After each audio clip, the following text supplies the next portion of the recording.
Wilderness. Folks, welcome back to the Land Fixer podcast. I am your host, as usual, Logan Swanson. Today we have a return guest. Is it a three-peat? Have you been on 3 times or I twice? think maybe twice. Okay. Maybe Well, twice. yeah. Either way, Jessey Kwong, the man, the myth, the legend, the operator and owner of Pebble, a great resource for land investors. Thanks for being on the show. Yeah.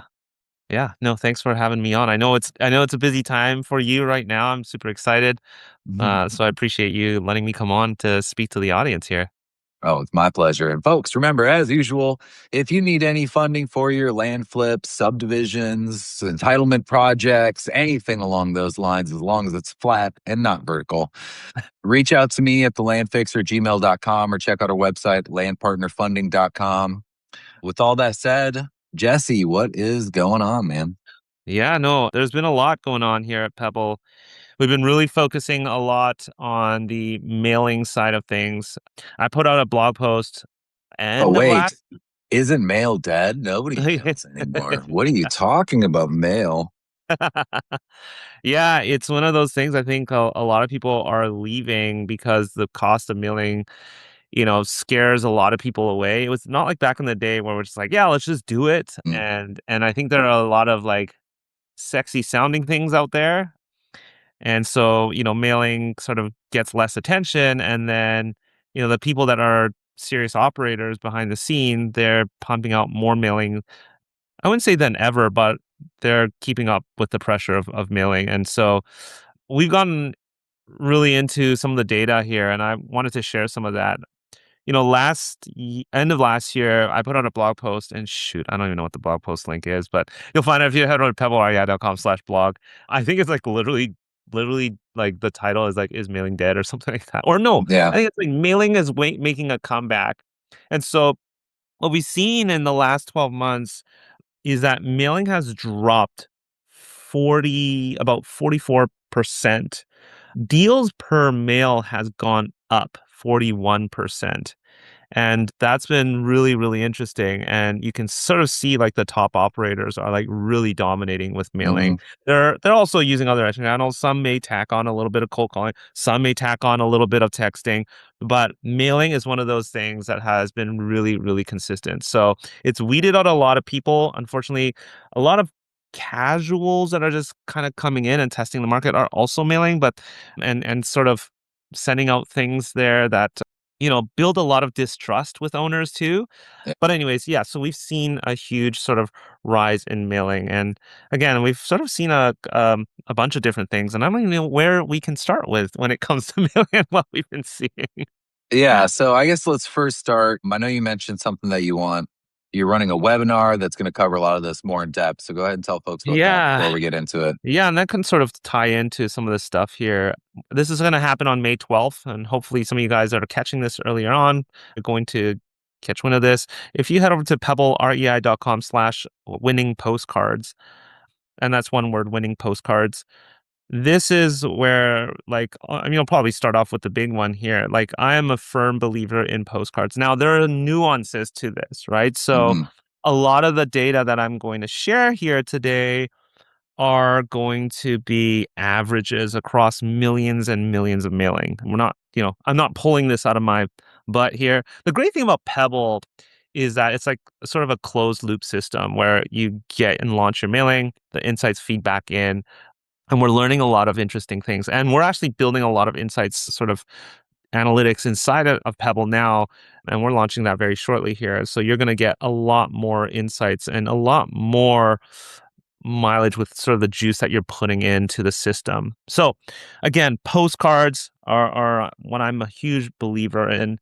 And I'll sort of throw that first thing out there. Why is that I'm such a huge believer in it? I mean, I still keep this on my desk. I probably showed it to you last time on my Yeah. podcast. I don't know. But we saw there was one specific format of a postcard outperforming everything else, including letters and even including a specific postcard format. And that was the 4x6.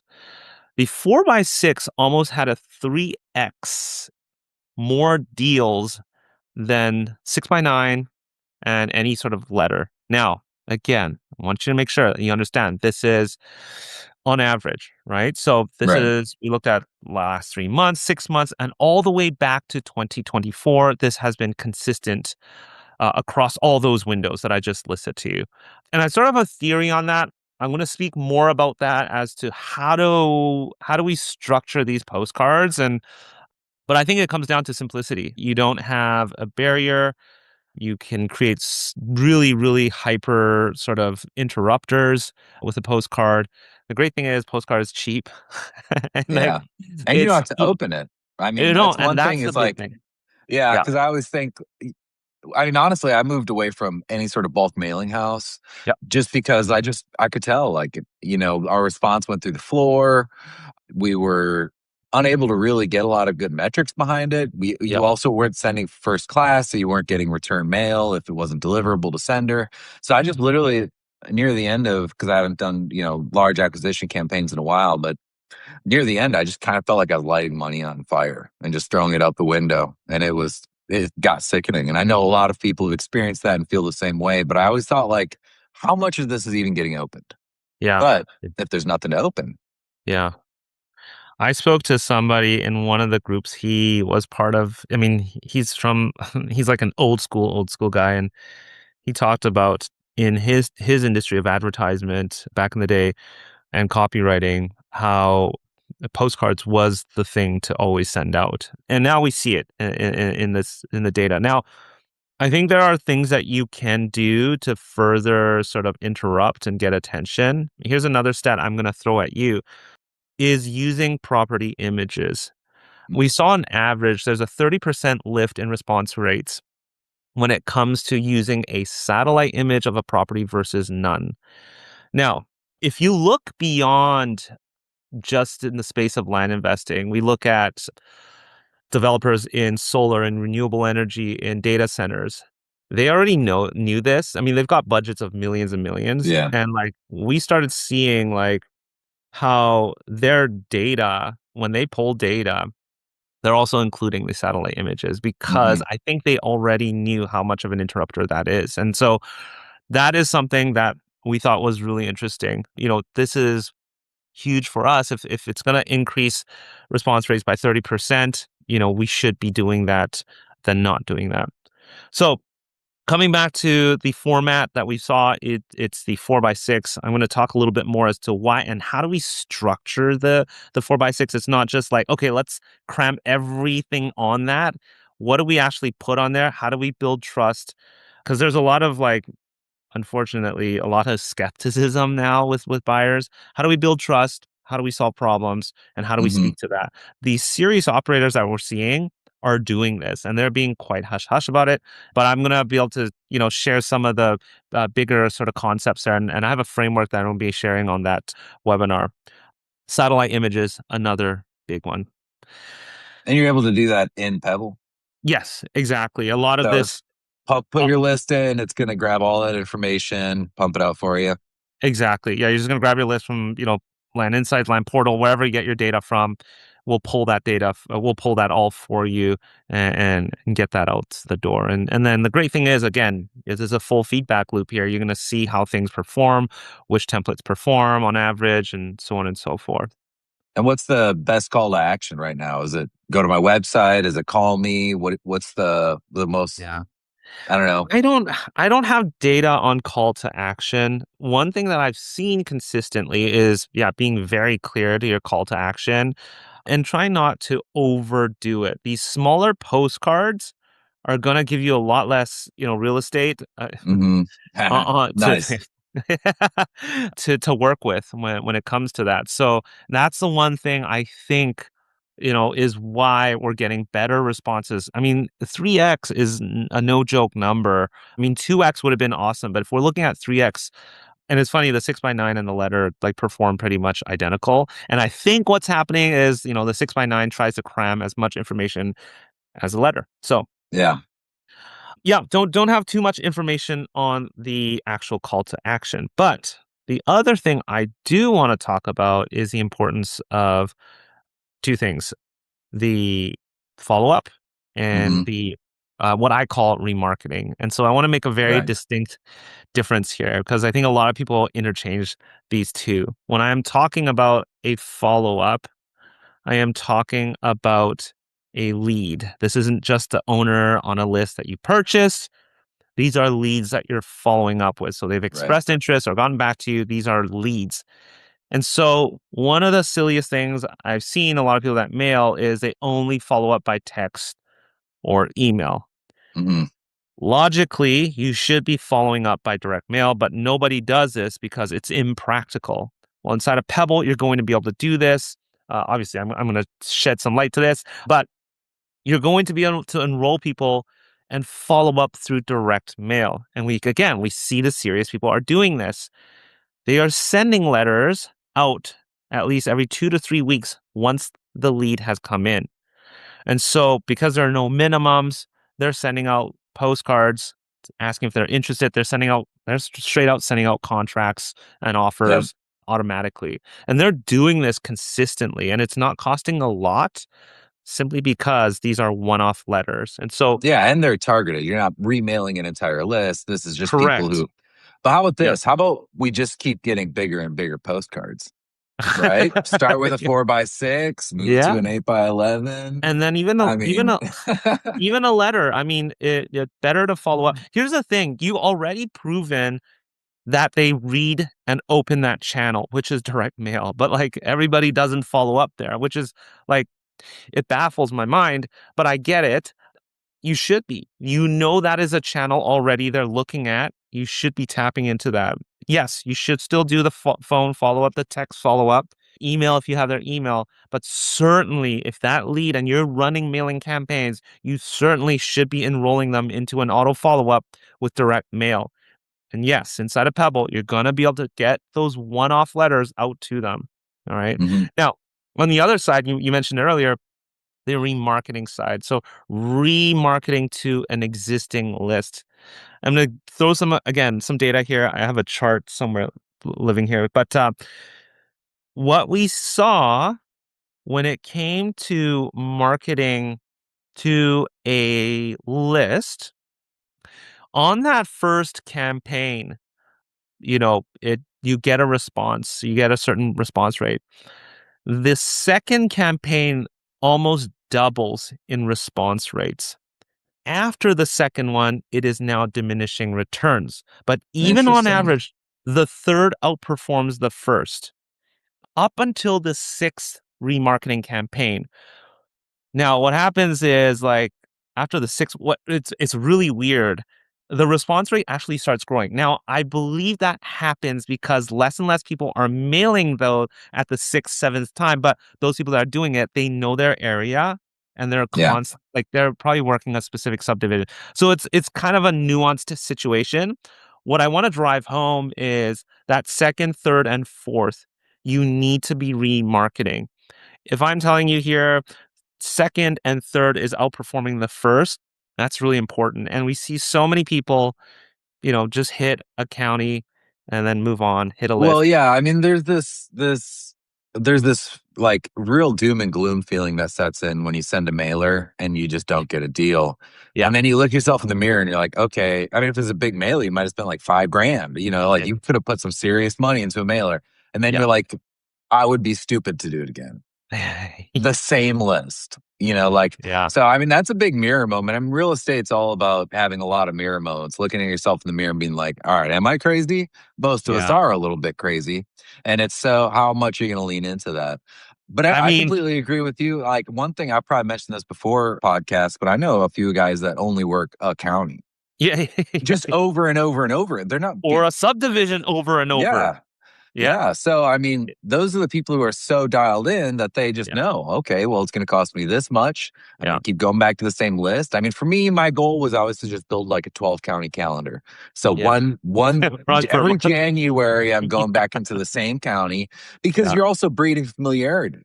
Yeah. It allows you to have much more pinpoint acquisition prices. You already know the realtor. You're just living in this existing ecosystem over and over again. But I do think that's probably one of the biggest myths is that you just have to constantly be hopping county to county or whatever. I mean, Yeah. you shouldn't even talk in terms of counties right now. You should be talking about much tighter markets than that. But Yeah, I if mean, you want back to in the day, feel we could. defeated, Yeah, yeah, no, I know. I was talking about this not too long ago. My second campaign, that was exactly it. I got no responses. Now, I can't speak to that. Like, if you have no responses and nobody called back, there could have been something else that is at play here.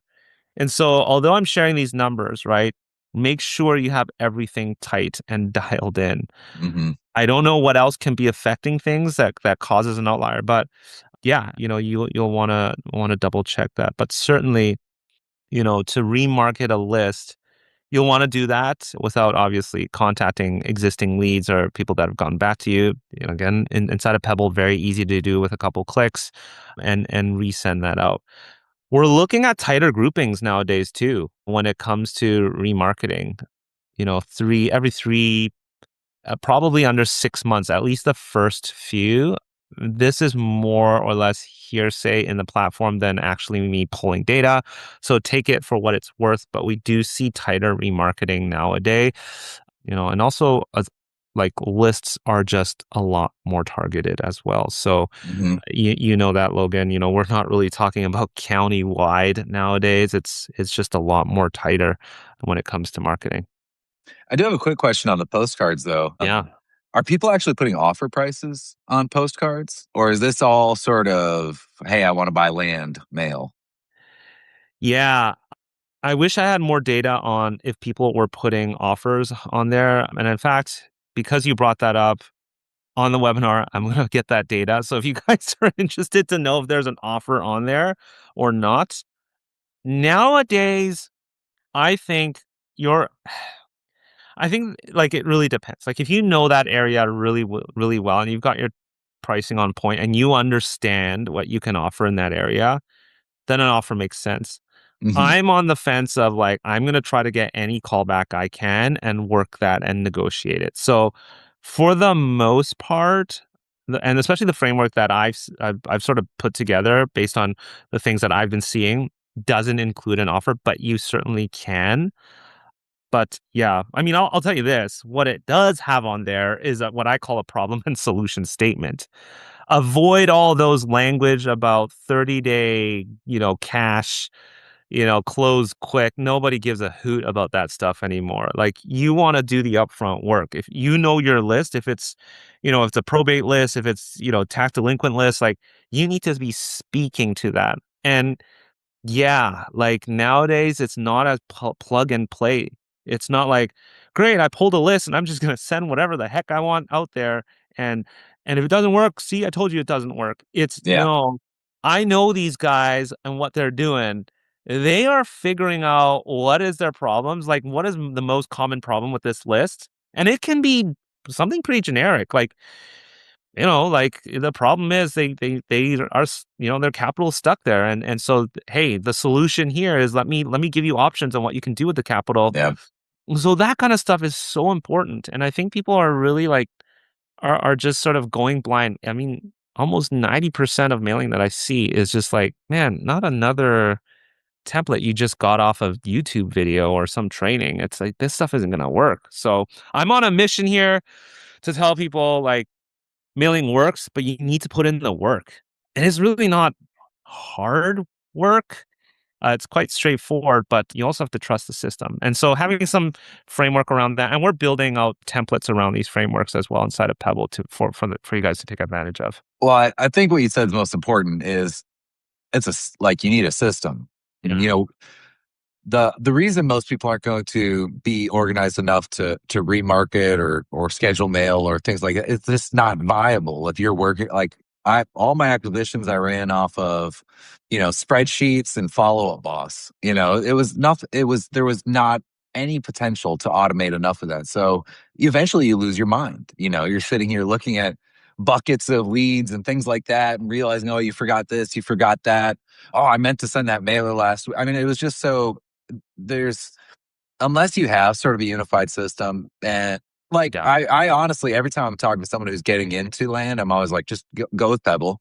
You don't need to reinvent shit. I mean, that's what I did. I was like, I'm going to build my own mastermind. I went crazy, and then I just wasted a ton of time building something that was just a much lesser version of what's readily available. But yeah, to your other point as well, I mean, a lot of the guys that I know who are killing it, they'll have like 5 or 6 touch points on a lead. Yeah. So they're not like they'll send, a postcard, a letter, they'll call. Sometimes they're still doing ringless voicemails and then they'll Yep. text and all the same. I mean, Yeah. they'll space it out. So it's not going to like hit them all in the same day. That'd be crazy. But yeah, we're just not in an environment anymore where you get, a No. single black and white letter from a wholesale mail house and people are going to be just stoked to sell you their property at 10% of market value. Yeah. I always say now the deals live inside the follow up. So there's that initial outreach where it used to be at, and now it's on this other side. And you need to shift your mindset. There's just a little bit of upfront work. And to get that organized is not hard. And to obviously centralize all that data in one place and all the properties and what you've done. Like, yeah. I mean, the thing is, you have to treat this like a business. It's for those that are not, you're just I mean, we see it. Like everybody's getting weeded out that is sort of like casually coming into this. And like you only need to look as far as like wholesaling houses. Like how competitive is that? Like they run Yeah. like really, really tight ships. The ones that are doing it. And like you can see the gap has widened so much in that. And that's the exact same thing with land. Yeah. The people that are running serious stuff and the people that are just coming in, like that gap has widened so much. Same with people that are mailing. The gap has widened. Nobody wants to spend the dollar to do it. And so they're trying other methods and they're not putting much effort into that. And it's making it so much easier for a lot of people that are heavy mailers take down a lot, consistently take down properties. So Yeah. I'm curious on the post because I've never once sent a postcard, yeah, Are you seeing like what is the like you're gonna have a graphic as the background, right? I mean, so it could be a property or other people like putting brands, yeah, logo. Like I'll get mail from yeah, realtors who it's like their face, like, yeah, oh, I sell yeah, houses or whatever. yeah. So is there a common thread that you've noticed for, I mean, the content type Yes. or Yeah. something like that? This is the stuff that I'll go through in the winning postcards framework, but I'll talk about it. So visually, I broke it into a few sort of concepts here. And the visual side, it serves two purposes. Like it's an interrupter and it's a trust builder. And so you can do a couple things that I've seen work well. Is one, showing that you know their area by showing some sort of local landmark. These people get responses. So, whether it's a street that is like totally beat up and you want to talk about it, or, just showing that Hmm. you know the area to some sort of landmark, that's one way. The other one is showing a property as a background that is similar to theirs that you've dealt with and like helping them understand why you dealt with that property. Was it a specific subdivision? Is there certain issues with this kind of property, or are you looking for properties similar to that and visually showing that? And then third is obviously like a satellite image, and this is where Hmm. like I have a lot more concrete because we can track the satellite image. I can't track every other image. I don't know what these images are, but Right. from what I've seen, right, the satellite images, compared to not using them on average, again, I said that increases that response rate by 30%. So that's a huge trust builder when you can show them their property right on the mailer and then just have a headline and like a doodle circle around, hey, let's, whatever your line is in problem and solution to that property.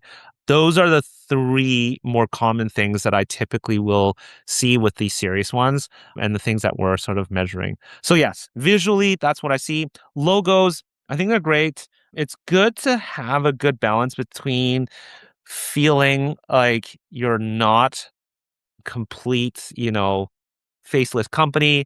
Yeah. You do want to seem, obviously like a person. I mean, again, it's hard for me to measure some of these things. I have people that literally like scanned in a Sharpie on the one side of their postcard of what they want to do. So it's just a big headline on that and then text on the back. But again, it's hard for me to know exactly, but for sure, satellite images on the back, have whatever you want in there. You don't have a lot of space. One thing I do want to say is don't like shrink that text to make it so small just so you can fit everything in there. keep it very straightforward. Who are you? What problem are you here to solve? And your call to action. Like, Yeah. and then some proof. But the proof is on the front side. Again, I'll talk a little bit about that on the postcard. Sorry, on the webinar. But yeah, visual is important there. But there are obviously a lot of nuances. Yeah, you should run a contest to design the most effective postcard. Everybody Yeah. has to compete. We'll all learn. Yeah, that's tricky. I mean, like you can say like letters, like I know, again, these are averages. Certain things like your letters could outperform a postcard. Like it really Yeah. depends on what you have on that postcard too. And then, what are you putting on that letter and the audience in that, area. Like there's a lot of factors. I mean, I got a lot of attention once with a letter that I put out there. I literally copied the priority mail from USPS logo and it got me in trouble with USPS. But it did get me a lot of attention. So there's a lot of things you can do. And we have people that are printing the satellite image on that full windowed envelope and they see their property from there. And that, like, there's not enough data for me to make a conclusion on that. But, I will say, again, the postcard is really, really impressive. Awesome. So, what other features? I mean, I think when we were talking maybe a year ago, you were Yeah. maybe introducing some AI tools. Or any other new things that have creeped onto Pebble? Yeah. Man, every month. So if you want to see what we're working on, like every month, we'll share that on YouTube. That's youtube.com/pebble REI. But one of the big things is our insights. So getting you guys further insight into templates, getting you further insights into your performance. People are needing data to dial it in. From there, you can feed it to whatever you want to analyze your tool or sorry, analyze your data. But you certainly can now, connect with Claude Cowork and whatever you can with AI and Zapier. I think there's a lot of this expectation of AI inside of platforms like Pebble. The thing with it is that a lot of this is so brittle still to this point. I Yeah. mean, and so yeah, you could set up Cowork to do a lot of stuff, and then it's like, is that worth your time to doing that? So, Insights is a big one. We're working on a couple other mailing features. We're doing a huge improvement on our letter builder. Again, letters and mailing has just been such a big, crucial part of the success of our users that we're going to double down on that. With phone and all that, like it's great. You can cold call, you can call from the platform, but texting and that, like I won't get into that. But yeah, we're certainly improving a lot in there and building out new features. Yeah. Have you guys ever considered building like a triple dialer into Pebble? I think we're gonna stay away from tools like that. It's hard with cold calling systems and whatnot. So we leave that to the experts to build out cold calling systems and other Yeah. marketing tools. So you certainly can connect all of that and pipe it into Pebble. Yeah. Yeah. But yeah, we're gonna focus on taking care of, your property data, streamlining your team, communication side of there, and mailing and marketing. So all that's going to be inside of Pebble. Well, sweet brother. Anything else you want to talk about? Thank you again for coming on late with me. It's Yeah, 7:30 no, tonight, so I hope some of this data that we've been digging into is useful for you guys that are listening. Whether you end up using Pebble or not, take that. I know, you are all fighting, to have a surviving chance here with this business model. Take it, run with it. If you want to learn more about the formatting and things that I've seen and a structure that I put around things, head over to pebblerei.com/winning postcards and yeah, check it out there. But all Logan, thanks right. for having me on. Beautiful. Yeah. Thank you for being on, folks. Before we sign off, remember, go to landpartnerfunding.com. If you want to reach out to me because you're interested in doing a deal with me, you can email me at thelandfixer@gmail.com. Folks, it's been lovely. We'll see you on the next one. Cheers.